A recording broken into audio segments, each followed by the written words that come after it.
High আমার প্রিয় শিক্ষার্থীরা, তোমাদের সবাইকে ওয়েলকাম। দেখো আজকে আমি তোমাদের উচ্চ মাধ্যমিক ভূগোলের কিন্তু দেখো তোমাদের ষষ্ঠ অধ্যায়, এর আগে কিন্তু আমি এমসিকিউ দিয়েছি। আর আজকে কিন্তু তোমাদের এসিকিউ টোটাল উত্তর সবই কভার করব। আর দেখো তোমরা যারা বড় প্রশ্ন এখনো পাওনি 7 নম্বরের কিংবা বিগত যে ভিডিওগুলো দিয়েছি, তোমরা কিন্তু ডেসক্রিপশন লিংকে এক এক করে সবকিছু দেখে নেবে এবং খাতায় টুকে নেবে। আর তোমরা পিডিএফ কি করে পাবে, টোটাল ফুললি তোমরা পিডিএফ একটা মোবাইলের মধ্যে রেখে তোমরা কি করে পড়াশোনা করতে পারবে কিংবা তোমরা জেরক্স করে নিতে পারবে, অবশ্যই থাকছে এই ভিডিওর মাধ্যমে। তবে আমি প্রথমে আজকে শুরু করছি তোমাদের দেখো উচ্চ মাধ্যমিক ভূগোলের দেখো এসএকিউ ষষ্ঠ অধ্যায় জীববৈচিত্র্য বা বায়োডাইভার্সিটি। আশা করি এগুলো পড়লে তোমরা কমন পেয়ে যাবে। দেখো তোমাদের কিন্তু রয়েছে, প্রথমেই রয়েছে দেখে নাও উচ্চ মাধ্যমিক ভূগোল 2025 ভূগোল উত্তর সহ জীববৈচিত্র্য বা বায়োডাইভার্সিটি। সম্পূর্ণ কিন্তু এখানে এসএকিউ, ঠিক আছে, এখানে কিন্তু এসএকিউ হবে, এসএকিউ। এই এসএকিউ দেখো তোমাদের সম্পূর্ণ আমি তোমাদের সামনে উপস্থাপন করতে চলেছি। চলো দেখে নেওয়া যাক প্রিয় শিক্ষার্থীরা তোমাদের উচ্চ মাধ্যমিক ভূগোলের ষষ্ঠ অধ্যায় এসকিউ জীববৈচিত্র্য। দেখো প্রথম কোশ্চেন ভারতের বায়োডাইভার্সিটি জীববৈচিত্র্যের ভারতের জীববৈচিত্র্যের হটস্পট বা বায়োডাইভার্সিটি হটস্পট বলে পরিগণিত হয় ভারতের কোন অঞ্চলে? দেখো পশ্চিমাঘাট উত্তর হবে, দেখো পশ্চিমাঘাট পর্বতের ক্রান্তীয় বৃষ্টি অরণ্য অঞ্চল কিংবা সাইলেন্ট ভ্যালি বা পেরিয়ার। ঠিক আছে, সাইলেন্ট ভ্যালি বা পেরিয়ার বা পশ্চিমাঘাট পর্বতের ক্রান্তীয় বৃষ্টি অঞ্চল বা পশ্চিমবঙ্গ পর্বতের পশ্চিম ঢাল অঞ্চল, এটা বললো কিন্তু হবে। ভারতবর্ষে কিন্তু 4টি বায়োডাইভার্সিটি হটস্পট রয়েছে, তোমাদের একটি গুরুত্বপূর্ণ হটস্পট বললাম, ঠিক আছে।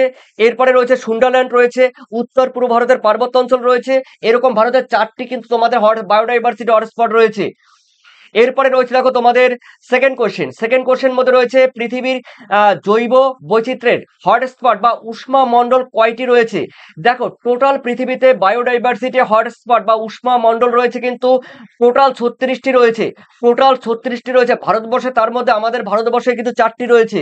প্রিয় শিক্ষার্থীরা তোমরা দেখো এগুলো, দেখো আমি যেগুলো তোমাদের বললাম এমসিকিউ, এসএকিউ, তারপরে রয়েছে তোমাদের লং টাইপ যেই রচনাধর্মী যেই কোশ্চেনগুলো, টোটাল কিন্তু এই হোয়াটসঅ্যাপে 7890404016 এই নাম্বারে তোমরা টোটাল পিডিএফ পেতে গেলে, টোটাল পিডিএফ উত্তর সহ, হ্যাঁ উত্তর সহ তোমরা যারা পিডিএফ পেতে চাও 2025 সালে তোমরা যারা পরীক্ষা দেবে, যাদের ভালো রেজাল্ট করার ইচ্ছা আছে, যারা 98% অ্যাবভ পেতে চাও, 100% যারা পেতে চাও, সত্যি তোমরা কিন্তু এই পিডিএফ পেলে অবশ্যই পিডিএফ থেকে পড়াশোনা করলে কিন্তু তোমাদের একদম ফুললি তোমরা কমন পেয়ে যাবে। চলো প্রিয় শিক্ষার্থীরা, থার্ড কোয়েশ্চেন রয়েছে দেখো পৃথিবীর মেগা জীববৈচিত্র্য দেখা যায় বা সর্বাধিক জীববৈচিত্র্য অঞ্চলটির নাম কি? দেখো পৃথিবীর মধ্যে সব থেকে বেশি জীববৈচিত্র্যপূর্ণ অঞ্চল বা দেশ রয়েছে, আমরা জানি ব্রাজিল সব থেকে বেশি জীববৈচিত্র্য দেখা যায়। অঞ্চল বলবে নিরক্ষীয় অঞ্চল কিংবা বলবে নিরক্ষীয় বৃষ্টি অরণ্য অঞ্চল। নিরক্ষীয় ক্রান্তীয় অঞ্চল বা নিরক্ষীয় বৃষ্টি অরণ্য অঞ্চলে কিন্তু পৃথিবীর মধ্যে সব থেকে বেশি জীববৈচিত্র্য দেখা যায়। 4 নম্বর কোশ্চেন, বর্তমানে ভারতের জীবমণ্ডল সংরক্ষণের সংখ্যা কটি? উত্তর কিন্তু হবে 18টি। তোমাদের কিন্তু এমসিকিউতে এই কোশ্চেনটি বলা হয়েছে। এরপরে রয়েছে দেখো তোমাদের 5-এ সংরক্ষণযোগ্য উদ্ভিদ ও প্রাণীদের সংখ্যা যে পুস্তকের মাধ্যমে প্রকাশ করা হয় সেটির নাম কি? সেটির নাম কিন্তু রেড ডাটা বুক। দেখো সংরক্ষণযোগ্য উদ্ভিদ ও প্রাণীদের সংখ্যা যে পুস্তকের মাধ্যমে প্রকাশ করা হয় তাকে কিন্তু বলা হয় রেড ডাটা বুক। দেখো পৃথিবীর সব থেকে বেশি জীববৈচিত্র্যপূর্ণ দেশটির নাম কি? একটু আগে বললাম কিন্তু ব্রাজিল, ঠিক আছে। এরপরে রয়েছে দেখো তোমাদের 7-এ আজ পর্যন্ত ভারতবর্ষের জাতীয় উদ্যানের সংখ্যা, একটু আগে বলেছিলাম কিন্তু এমসিকিউ আলোচনার ক্ষেত্রে, অন্য ভিডিওতে এমসিকিউ আলোচনার ক্ষেত্রে বলেছিলাম যে আজ পর্যন্ত ভারতবর্ষে দেখো জাতীয় উদ্যানের সংখ্যা কিন্তু 106টি, এর আগে কিন্তু ছিল 104টি, দুটি বেড়ে হয়েছে কিন্তু 106টি। ওকে। আর প্রিয় শিক্ষার্থী আমি বারবার বলে দিচ্ছি, পিডিএফ মাত্র তোমরা যদি কেউ পিডিএফ নিতে চাও মাত্র কিন্তু 165 টাকা, হ্যাঁ 165 টাকা তোমরা কিন্তু পিডিএফ পাবে। আর 7890404016 এই নাম্বারে কিন্তু তোমরা সম্পূর্ণ পিডিএফ পেয়ে যাবে, এমসিকিউ বড় প্রশ্ন উত্তর সহ। তবে একটা কথা বলে দিচ্ছি, তোমরা কিন্তু টিউশন প্রত্যেক মাসে কিন্তু 500 টাকা দিয়ে পড়ো কিংবা কোথাও 400 টাকা নেয়, ঠিক আছে। তো আমি তোমাদের মাত্র 165 টাকা তোমরা ফুললি তোমাদের ফাইনাল পরীক্ষার জন্য পুরো প্রিপেয়ার হতে পারবে, কোনো টেনশন নেই। এর মধ্যেই থাকবে বড় প্রশ্ন, শর্ট প্রশ্ন টোটাল পেয়ে যাবে, তো অবশ্যই তোমরা যোগাযোগ করো। আশা করি তোমাদের কোনো প্রবলেম হবে না। 8 নীলগিরি বায়োস্ফিয়ার রিজার্ভ কোন রাজ্যে অবস্থিত? দেখো নীলগিরি বায়োস্ফিয়ার রিজার্ভ কিন্তু তামিলনাড়ুতে অবস্থিত, তামিলনাড়ুতে অবস্থিত। ঠিক আছে, এই বায়োস্ফিয়ার রিজার্ভ ভারতবর্ষে কিন্তু বায়োস্ফিয়ার রিজার্ভ প্রথম হয়েছে কিন্তু নীলগিরিতে, নীলগিরিতে হয়েছে। এরপরে রয়েছে দেখো তোমাদের 9 ভারতের বন্যপ্রাণী সংরক্ষণ কত সালে পাশ হয়? 1972 সালে। এরপরে রয়েছে দেখো তোমাদের 10 ভরতপুর। দেখো ভরতপুর, দেখো ভরতপুর এখানে বলা হয়েছে ভরতপুর আহ পাখি সংরক্ষণ ঘাটটি কোন রাজ্যে অবস্থিত? ভরতপুর কিন্তু আমরা জানি, সবাই জানি যে রাজস্থানে, রাজস্থানের ভরতপুর পাখি সংরক্ষণ ঘাটটি অবস্থিত। এটি কিন্তু ভারতবর্ষের মধ্যে কিন্তু বিখ্যাত এবং পৃথিবীর মধ্যেও কিন্তু একটি স্থান দখল করে আছে এই ভরতপুরের পাখিরালয়। এরপরে রয়েছে তোমাদের 11 কোন কোন বিপন্ন প্রজাতিকে নিজস্ব প্রাকৃতিক বাসস্থানে রেখে সংরক্ষণ করার পদ্ধতিকে কি বলে? ইন সিটু কনজারভেশন বা অন্তঃক্ষেত্রীয় সংরক্ষণ, অন্তঃক্ষেত্রীয় সংরক্ষণ বা স্বস্থানীয় সংরক্ষণ। অন্তঃক্ষেত্রীয় জায়গায় স্বস্থানীয় সংরক্ষণ লিখলেও হবে। এরপরে রয়েছে তোমাদের 12তে, বলা হয়েছে জীব বৈচিত্র্যের জনক কাকে বলা হয়? ই ও রোজেন। ঠিক আছে, ইও উইলসনকে, ই ও উইলসনকে। ঠিক আছে, কিন্তু এটা উইলসন হবে, হর্ষই ল, উইলসন। ঠিক আছে, এই উইলসনকে কিন্তু জীব বৈচিত্র্যের জনক বলা হয়। এরপরে রয়েছে দেখো red data book, red data book তৈরি করে কোন সংস্থা বা কোন, হ্যাঁ কোন সংস্থা? দেখো এটি কিন্তু আইইউসিএন, আইইউসিএন কিন্তু এই সংস্থা কিন্তু রেড ডেটা বুক প্রকাশ করে।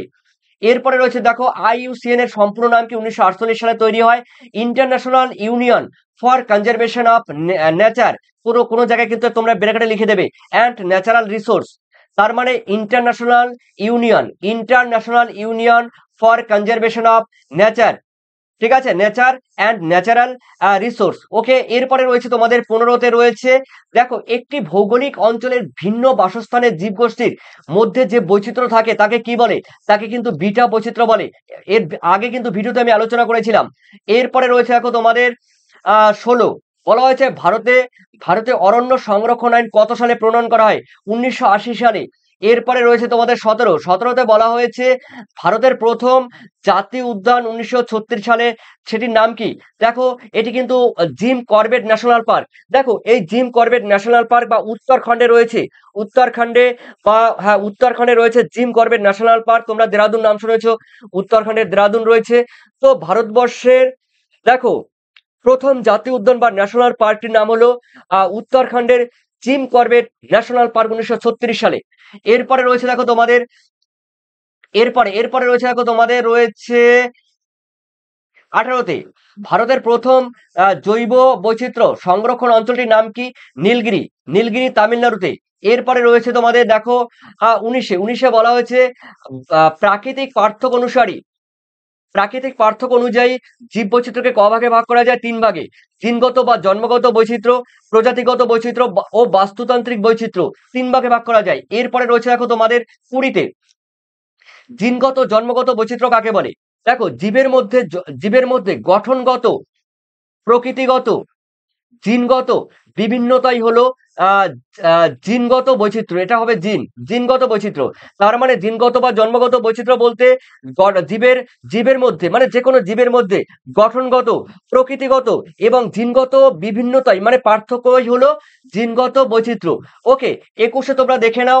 21 রয়েছে তোমাদের প্রজাতিগত বৈচিত্র্য কাকে বলে? দেখো কোনো একটি নির্দিষ্ট অঞ্চলের বিভিন্ন প্রজাতির উদ্ভিদ ও প্রাণীকুলের সমাবেশকে প্রজাতিগত বৈচিত্র্য বলা হয়। ঠিক আছে, বোঝাতে গেলে অনেকটা লেন্দি টাইম লাগবে। এরপরে রয়েছে তোমাদের 22 কোন জলবায়ু অঞ্চলে পৃথিবীর সব থেকে বেশি প্রজাতিগত বৈচিত্র্য দেখা যায়? উত্তর কিন্তু হবে দেখো নিরক্ষীয় ব্রাজিলের নিরক্ষীয় অঞ্চলের ব্রাজিল দেশে, নিরক্ষীয় অঞ্চলের ব্রাজিলে সব থেকে বেশি প্রজাতিগত বৈচিত্র্য বা জীব বৈচিত্র্য পরিলক্ষিত হয়। এরপরে রয়েছে তোমাদের দেখো রয়েছে 23 বলা হয়েছে WWF এর ফুল ফর্ম কি? দেখো world wide fund for nature. তো এই world wide fund for nature এর ফুল ফর্ম। এরপরে রয়েছে দেখো তোমাদের 24 নম্বরের মধ্যে রয়েছে জীব প্রজাতির মধ্যে সংখ্যার বিচারে সব থেকে বেশি প্রজাতি পৃথিবীতে রয়েছে অমেরুদণ্ডী প্রাণী। ঠিক আছে, অথবা তোমরা বলতে পারো, এর আগে কিন্তু এমসিকিউর ক্ষেত্রে বলেছিলাম। ঠিক আছে, তো অবশ্যই দেখো এখানে কিন্তু তোমাদের মাথায় রাখবে অমেরুদণ্ডী প্রাণী। এছাড়া যদি বলো কীটপতঙ্গ তোমরা বলতে পারো। এরপরে রয়েছে দেখো তোমাদের 25-এর প্রাকৃতিক ভাবে ভারতীয় সিংহের বাসস্থান কোথায় অবস্থিত? গুজরাটে। এটি কিন্তু খুবই গুরুত্বপূর্ণ একটি কোশ্চেন। ঠিক আছে, গুজরাটের গির অরণ্য অঞ্চলে, গুজরাটের গির অরণ্য অঞ্চলে। এরপরে রয়েছে দেখো তোমাদের এটিও আলোচনা হয়েছে এমসিকিউর ক্ষেত্রে। যারা বিগত ভিডিও দেখেছে এমসিকিউ তারা কিন্তু বুঝতে পারবে, তারা বলতে পারবে। ভারতের বৃহত্তম পাখিরালয় কোথায় অবস্থিত? উত্তর কিন্তু হবে রাজস্থানের ভরতপুর। এরপরে রয়েছে দেখো তোমাদের 27-এ এম এ বি এর ফুল ফর্ম কি দেখো? Man and the biosphere programme. Man and the biosphere programme full form. এরপরে রয়েছে তোমাদের 28-এ পশ্চিমবঙ্গের ব্যাঘ্র প্রকল্প কোথায় রয়েছে? সুন্দরবন ও বক্সারে। আলিপুরদুয়ারের বক্সার রয়েছে আমাদের দক্ষিণবঙ্গের আমাদের সুন্দরবন রয়েছে, আর আমাদের উত্তরবঙ্গে রয়েছে দেখো বক্সার। ঠিক আছে, তো একদিকে আমাদের উত্তরবঙ্গ এবং দক্ষিণবঙ্গ, এখানে কিন্তু বক্সারে এই যে বক্সার এবং সুন্দরবনে কিন্তু রয়েছে ব্যাঘ্র প্রকল্প। এরপরে তোমাদের ফলো করো, তোমরা রয়েছে দেখো 29-এ ভারতের কোথায় সব থেকে বেশি সরীসৃপ বা জীববৈচিত্র্য লক্ষ্য করা যায়? দেখো ভারতের বলেছে, ভারতের বলতে গেলে কিন্তু ভারতের পশ্চিমাঘাট পার্বত্য অঞ্চলে কিংবা সাইলেন্ট ভ্যালি বা পেরিয়ারে, কেরালায়। এই কেরালার সব থেকে দেখো, আমি একটু তোমাদের এখানে এই যে এখানে একটু ম্যাপ সহ আমি দেখিয়ে দিচ্ছি। দেখো আমাদের ভারতবর্ষের ম্যাপ কিন্তু এটা, এখানে রয়েছে কেরালায়। এই কেরালায় সব থেকে কিন্তু জীববৈচিত্র্য বেশি। আর এখানে রয়েছে পশ্চিমাঘাট পর্বতের পশ্চিম ঢাল। এটি কিন্তু পশ্চিম ঢাল। এখানে রয়েছে প্রচুর পরিমাণে জীববৈচিত্র্য দেখা যায়। এরপরে রয়েছে তোমাদের 30-এ বলা হয়েছে পৃথিবীর সর্বপ্রথম জাতীয় উদ্যানটির নাম কি? দেখো উত্তর আমেরিকার ইয়েলোস্টোন পার্ক। উত্তর আমেরিকার বা ইউএস এর বা উত্তর আমেরিকার ইয়েলোস্টোন পার্কের বা জাতীয় উদ্যানটি হলো পৃথিবীর মধ্যে সব থেকে কিন্তু সব থেকে পুরনো, মানে সর্বপ্রথম জাতীয় উদ্যান। তো প্রিয় শিক্ষার্থীরা, তোমাদের কোনো জায়গায় যদি কোনো জানার ইচ্ছা থাকে অবশ্যই আমাকে কিন্তু কমেন্ট সেকশনে কমেন্ট করবে। আর তোমাদের কিন্তু পিডিএফ নিতে গেলে কিন্তু এই শর্ত থাকবে, তোমরা স্ক্রিনশট দিয়ে নাও, নাম্বারটি স্ক্রিনশট দিয়ে নাও, এখান থেকে তোমরা আমাকে হোয়াটসঅ্যাপ করবে। আর অবশ্যই তোমাদের মূল্যবান কমেন্ট সেকশনে জানাবে, তোমাদের প্রবলেমগুলো আমার সঙ্গে শেয়ার করবে। অবশ্যই আমি 100% শেয়ার করবো। আর কয়েকদিন পরে তোমাদের 1 মাস পরে তোমাদের লাইভ ক্লাস শুরু হয়ে যাবে। নো টেনশন, নো, কারণ আমি আছি, আমি তোমাদের সঙ্গে সদা সর্বদা আছি। তোমাদের মতামত কমেন্ট সেকশনে জানিও। Thank you. 2025 সালে তোমাদের সবাইকে শুভেচ্ছা। 2025 সালের পরীক্ষা সবার জন্য ভালো হয়। পশ্চিমবঙ্গ যে কোনো প্রান্ত থেকে তোমরা থাকো না কেন, যে কোনো প্রান্ত থেকে তোমরা পরীক্ষা দাও না কেন, তোমাদের সবার পরীক্ষা ভালো হোক এই আশা, এই কামনা করি। Thank you, best of lakh.